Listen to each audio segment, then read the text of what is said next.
Құдай бұйырса, ең біріншісі ушул жекшемби күнү эрди катын маселеси деген аябай чоң, көлөмдүү 4 сааттан турган.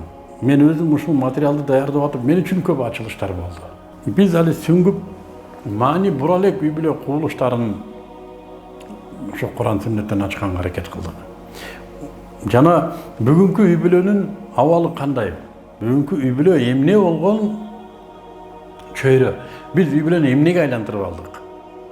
Эмне үчүн жубайлар үйлөнүп туруп эле эртеси күнү ажырашат? Же болбосо үйлөнүшпөйт, үйлөнсө дагы жоопкерчиликтер чаташып кеткен, эркек үйдө жатат, аял иштеп кеткен.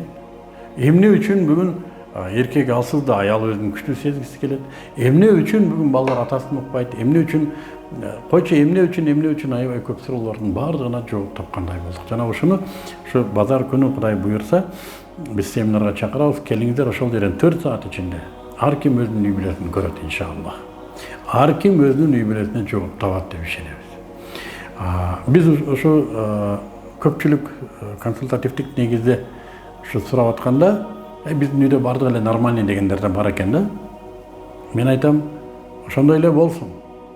Бирок азыр нормальный көрүнгөн балким эртең бир маселе чыгышы мүмкүн. Анткени коом өзү бүгүнкү күндө ушунчалык чоң динамикада өзгөрүп жатат. Кечеки аялыңды бүгүн тааныбай калып атабыз. Кечеки күйөөң бүгүн башкача. Балаңды мектепке мусулман жөнөтүп, мектептен капыр келеби деп кабатыр болосуң. То есть коомдун бүгүнкү мынагу динамикасы, кээде биз ошо катын бала чака багам деп жан талашып жүрүп, үйүңдүн кандай өзгөрүп кеткенин байкабай калып атабыз. Дүйнө таанымы өзгөрүп кеткен. Үйүңдөгү болуп аткан мамилелери бак өзгөрүп кеткен. Сен үйүңдө чоочун болуп калгансың. Мына ошого жетип калган учурлар бар. Мен силерди багам деп жүрүп, өзүм четке чыгып калган турбаймынбы дегендер бар. Ошондуктан келиңиздер, мен ушу бойдокторду чакырам. Үйлөнө электер келиңиздер. Мен ушу жаңы үйлөнгөндөрдү чакырам. Аябай чоң проблема сиздерде. Мен ушу үйлөнүп 2-3 балалуу болгондорду чакырам. Булар дагы бир жолу үй бүлөсүн бир маңыздап алса. Ажырашып кеткендерди чакырам. Үй бүлө аябай чоң бир Аллахтын берген мүмкүнчүлүгү. Өз убагында шайтан азгырып, текеберлик менен жоготуп алган үй бүлөңүздөр болсо, дагы бир шанс, дагы бир көрүңүздөр. Ажырашканы тургандарды чакырам ушул жака.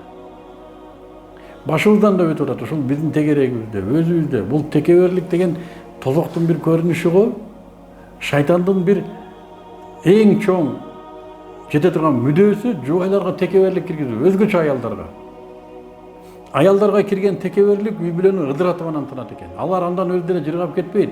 Жашоосу тозок. Албетте, эмнеге? Текеберлик бул тозоктун сыпаттарынан. Текеберлик менен үй бүлөсүн ыдыраткан катын кантип жыргап кетсин бул жашоодо? Өзү да азапта. Азап тартып атканын сезеби сезбей, булардын акмакчылык деңгээлинен көз каранды. Ошондуктан биз чакырабыз бардыгыңыздарды. Келиңиздер, мүмкүнчүлүк болсо кайрадан Аллах субханаху ва таала тартуулаган бул керемет чөйрөнү кайрадан тургузуп алыңыздар.